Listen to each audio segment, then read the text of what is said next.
ازيكم حبايبي عاملين ايه؟ تعالوا النهارده واحنا بنعمل الغدا بتاع النهارده، وبنعمل بقى روتين كده في المطبخ. نشجع بعضنا كده واحنا بنعمل الغدا ونعمل روتين في المطبخ، ونتكلم شويه على شويه حاجات في اختلافات في حياتنا. هل احنا اختلفنا عن زمان ولا لا؟ هل احنا في بيوتنا زي ما كنا في بيوت اهالينا ولا لا؟ انا عن نفسي كنت في بيت اهلي، كنت باعمل الأكل وفي نفس الوقت باروّق المطبخ في نفس التوقيت اللي باعمل فيه الأكل، تمام، وفضلت على الحال ده لحد ما اتجوزت، يعني لحد ما اتجوزت وأنا كده أصلًا. عندي مثلًا أختي مش كده مثلًا، عندي أختي لأ ما تعرفش تعمل حاجة وهي بتعمل أكل، هي تعمل أكل وتطلع تسيب المطبخ يضرب يقلب زي ما هو، أو مثلًا بتعمل إيه، بتخرّط ملوخية، بتعمل توم، بتسيب كل حاجة في الحوض، يعني اللي توسخه ترميه في الحوض، تمام، وكانت والدتي تتضايق جدًا من الموضوع ده.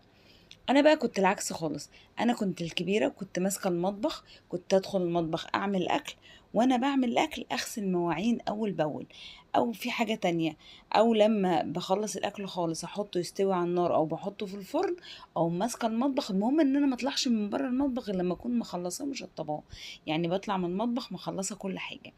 كنت باحط الأكل يستوي في الفرن أو على البوتاجاز، تمام، وبعد كده بقى كنت أمسك المطبخ أنضّفه وأعمله. مين بقى كان زيي وبيحب يعمل كده؟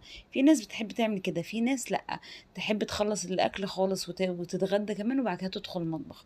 أنا باحس بكركبة، باحس إن الدنيا مكركبة وإن هيبقى كتير أوي عليَّ.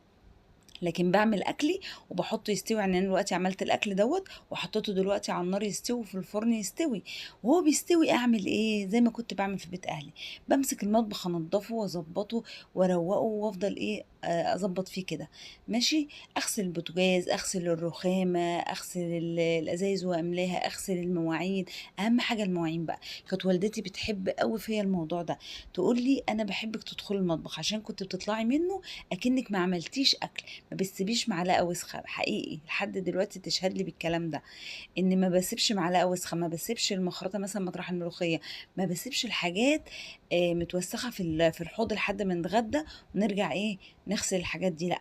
وأنا حاطة الأكل على النار قبل ما أطلع من المطبخ، كنت عند والدتي وأنا صغيرة كنت باعمل كده، أمسك المطبخ أنضفه، أمسك البوتاجاز أغسله، أمسك المواعين اللي وسختها كلها وأنا باعمل الأكل أغسلها كلها وأرصها. المهم أخلّص خالص، أطلع بقى من المطبخ مخلّصة المواعين، مخلّصة المطبخ، مخلّصة الأكل، قافلة على الأكل، قافلة على كل حاجة، أقول لهم بقى ادخلوا أنتم اغرفوا، عشان أنا كده خلّصت كل حاجة. كانت والدتي تحب أوي تدخل المطبخ، تقول لي: "أنتِ حسستيني إن أنتِ ما دخلتيش عملتِ أكل ولا عملتِ أي حاجة." فحتى لمّا جيت اتجوزت كانت دايمًا تقول لاخواتي كده، تقول لهم: "الوحيدة اللي كانت تدخل المطبخ وتطلع منه أكنها ما عملتش حاجة أختكم دي." تمام. ولمّا جات بعد كده اخواتي مسكوا بعديّا ما كانوش طبعًا بيعملوا زيي، كل واحد ليه عادات وتقاليد عادي مش مشكلة، في ناس كده، يعني أنا عندي بناتي كده، بنت بتحب تعمل زيي كده وتطلع المطبخ عاملة كده، وبنت تانية لأ عادي ممكن تخلّصي خالص وأنا هابقى أغسل المواعين في الآخر وألمّها على بعضها وأبقى أغسلها في الآخر، ما فيش مشكلة. فكل واحدة ليها عاداتها وتقاليدها في بيت أهلها. هل أنتم اتغيّرتوا كتير من ساعة ما كنتم في بيت أهلكم؟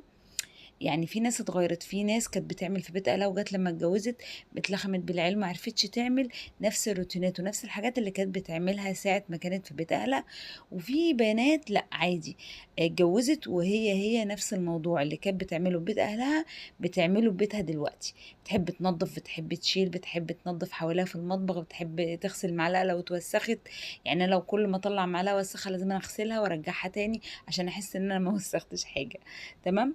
واحب بقى ارتب المطبخ واحط فيه ورد واظبطه واعمل الحاجات دي، بتديني كده يعني امل كده في الحياه، بتديني كده روح حلوه. احب اقف في المطبخ، عشان كده احب دايما ازين المطبخ، احب احط فيه ورد، احب احط فيه اي حاجه شكلها حلو. استغربوا مني يقولوا ده مطبخ ايه ده، بتحطي ورد في المطبخ؟ أقول لهم أيوه، علشان أنا أبقى واقفة نفسيتي مستريحة وأبقى واقفة مبسوطة، وأحب دايمًا بعد ما أخلّص الأكل في نفس الوقت اللي أنا واقفة فيه المطبخ أغسل البوتاجاز، مش بعد ما أخلّص والكلام ده كله بقى وناكل ونشرب لأ، أحب في وقتها وأغسل المواعين.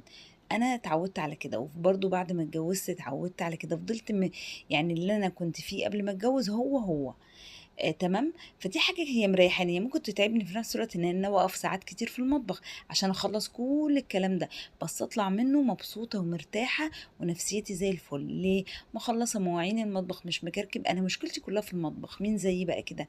يعني المطبخ رايق احس ان الشقة رايقة، المطبخ مكركب احس ان الشقة مكركبة. فعشان كده احب دايما ايدي في المطبخ اخلصها، عشان احس ان الشقه رايقه وجميله وريحتها حلوه من ريحه المطبخ ومن نظافه المطبخ. حتى اللي يدخل بعدها في المطبخ يحس ان انا ما عملتش حاجه والدنيا رايقه وزي الفل ومفيش مشكله. وعندي هنا بقى ايه، مشكله تانية. لما بغسل مثلا اللي هو اللي بحط مثلا كرور او بغسل حاجه بكرور، هنا كنت وهنا بقى الحوض مبقع من الفانش بتاع البلاط، كنت غسلت فيه حاجه كده وبقع. وهنا بقى كنت خلصت الاكل وطلعته من الفرن، وعايزه اقول لكم بقى كان تحفه بعد ما خلصت.